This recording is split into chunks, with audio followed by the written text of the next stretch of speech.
Virginia Jenny Hannon was regarded highly within the tight-knit community of Pembroke, Massachusetts.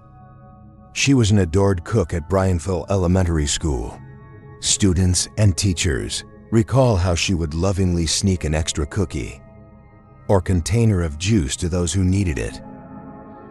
A lover of baking, locals remember fondly how she would make cookies and other confectionery delights for the students and local children. When she wasn't working strenuously for the school, she was known to take in and rehabilitate stray animals.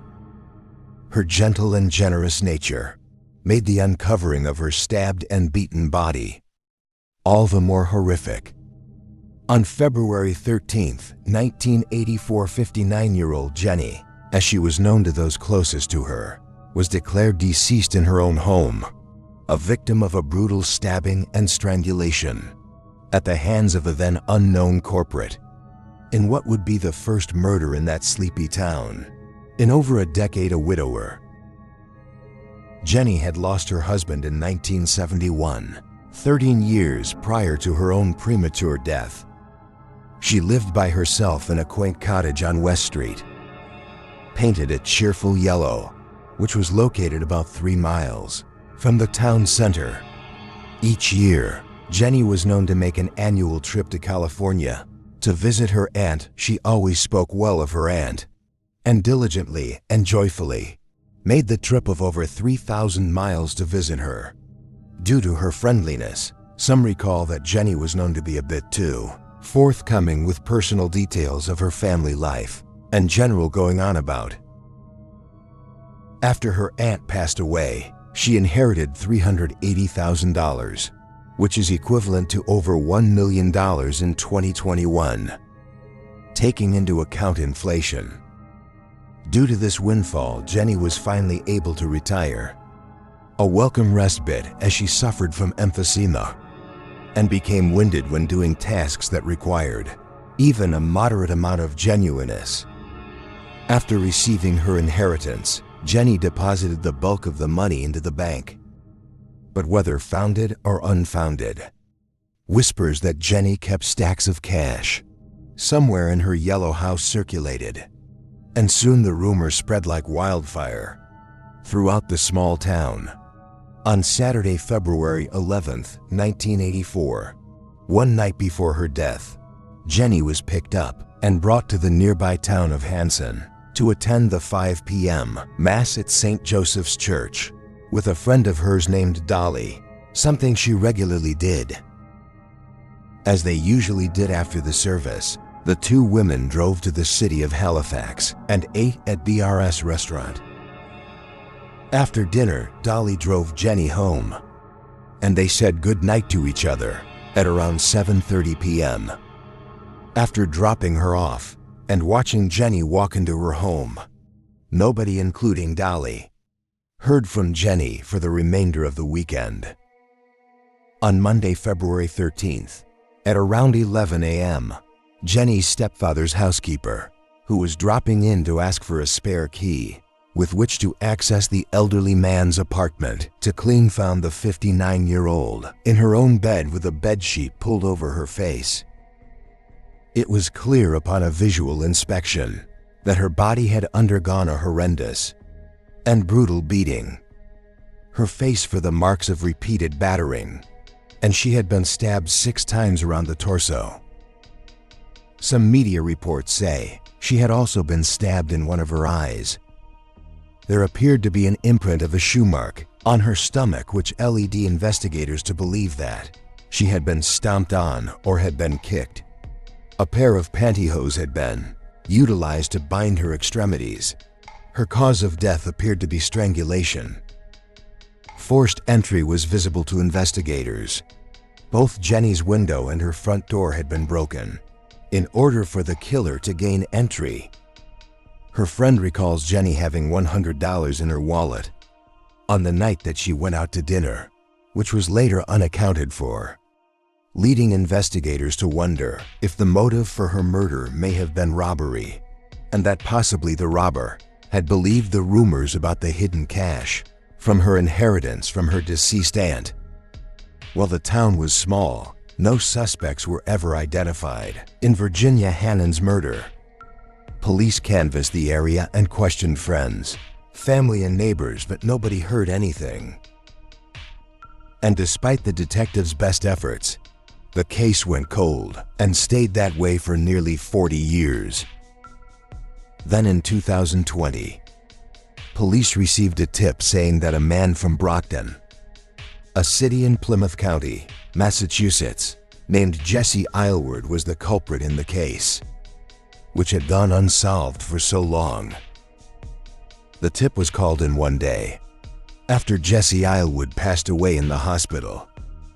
The person calling the tip into police said that I would confess to the murder while on his deathbed in a hospital at the age of 58, just 1 year younger than Jenny, when she was brutally taken from the world. Eward was 22 at the time. He claims he committed the murder. Eward, born March 9, 1961, had died February 3, 2020. His obituary described him as intelligent and independent and stated that he liked to help the homeless. Reports claim he worked as a handyman and may have owned his own business at one point. After obtaining a warrant in order to collect a sample that was admissible in a court of law, the police were able to obtain a specimen to test it against the crime scene artifacts, which included DNA collected from the nylon stockings used to bind the victim, the shards of broken glass covered in blood at the crime scene, and the paper towels found on scene that were soaked in blood. The samples pulled were a definitive match to Eward, and after 37 years, police were able to close the case of Virginia Hannon. Although police finally have the name of Jenny's killer, they do not know the motive for the gruesome killing, besides the possible financial motivations, as so far investigators see no link between Jenny and her admitted killer.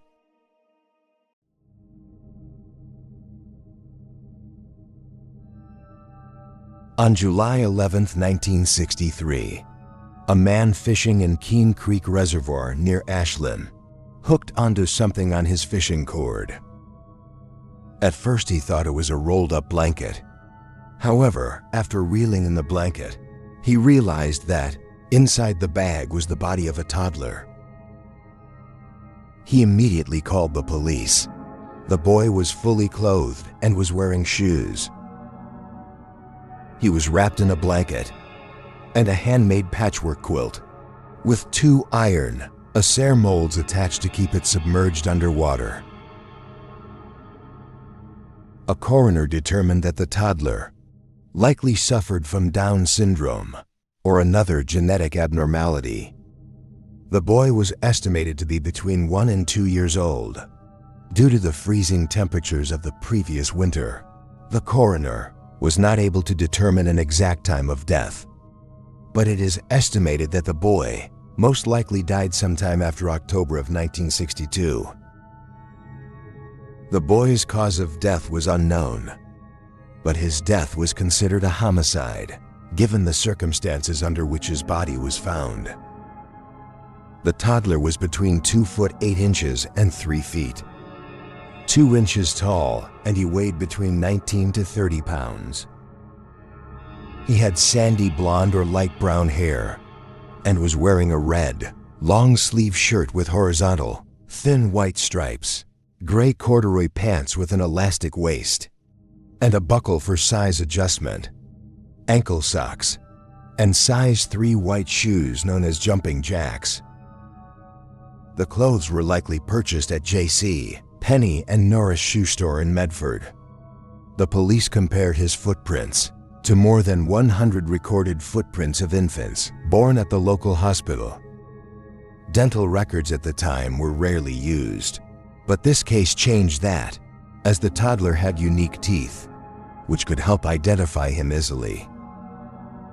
The police sent letters to neighboring counties describing the boy's characteristics. The police received several tips, but still were unable to identify him. The toddler was buried in a grave at Hillcrest Memorial Park in Medford, Oregon, with the gravestone that read John Doe. Name known only to God. The investigators did their best to identify the young boy, but the case would eventually grow cold. Then in August of 2008, the boy's body was exhumed and a DNA sample is taken. His DNA was entered into the Coast database in hopes of finding any relatives. However, no matches could be found. In 2010. The National Center for Missing and Exploited Children created a composite sketch of the boy using the DNA extracted. In December of 2020, police submitted the boy's DNA to Parabon Nano Labs. The chief genetic genealogist C.C. Moore then used open-source DN, a database GED match, to find two potential siblings. The police interviewed a maternal half-brother in Ohio, who told investigators that he had indeed had a younger sibling born with Down syndrome, named Stevie Crawford, born in New Mexico. Stevie was born on October 2, 1960, making him just 2 years old when he passed away. He also told investigators that Stevie's mother took him on a trip with her, but that she had returned without Stevie and merely told the family that, quote, "We won't be worrying about Stevie anymore." Half-brother said it was never discussed again. Stevie's mother and stepfather died a few years prior to the revelations, and his father's name is still unknown. It is unclear how Stevie died, but it is believed the boy's disability or lack of medical care could have been the reason for his death. Some close to the case wonder if the mother had something to do with the boy's potentially intentional death. Stevie was reburied in a family plot. The toddler was finally given the name he deserved. 58 years later.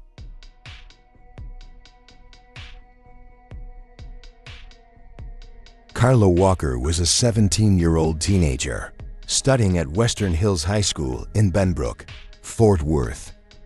Carla was a popular student and had a boyfriend named Rodney McCoy, a quarterback for Western Hills Cougar football team. Family and friends said they both had a great relationship and never fought with one another. On February 16, 1974, Carla and Rodney went to a Valentine's Day dance at their school. The couple partied with friends at a Taco Bell and later stopped at the Ridgela Bowling Alley to use the restroom. The couple returned to the parking lot and began kissing in Rodney's car, pressed up against the passenger door. Rodney later told the police that an unknown man yanked the car door open and the pair partially fell out of the vehicle. The unknown man then repeatedly hit Rodney on the head until he fell unconscious. Rodney later remembered that he had been pistol whipped after the man had pointed a gun at his head and had pulled the trigger 3 times. Rodney told the police he heard 3 clicks, but nothing came out of the gun. Rodney said he remembered Carla then being taken away by the unknown man as she looked at him and told him, quote, "Rodney, go get Dad. Go get my dad," before Rodney fell unconscious. When Rodney regained consciousness, Carla was nowhere to be seen. Rodney then drove to Carla's house with blood running down his face and notified her family. The family immediately called the police. The police searched around the parking lot and found Carla's purse and a magazine from a .22 caliber Ruger pistol. 2 days later, on February 20th, 1974, Carla's body was found in a culvert near Lake Benbrook. An autopsy revealed she had been beaten, sexually assaulted, and strangled to death.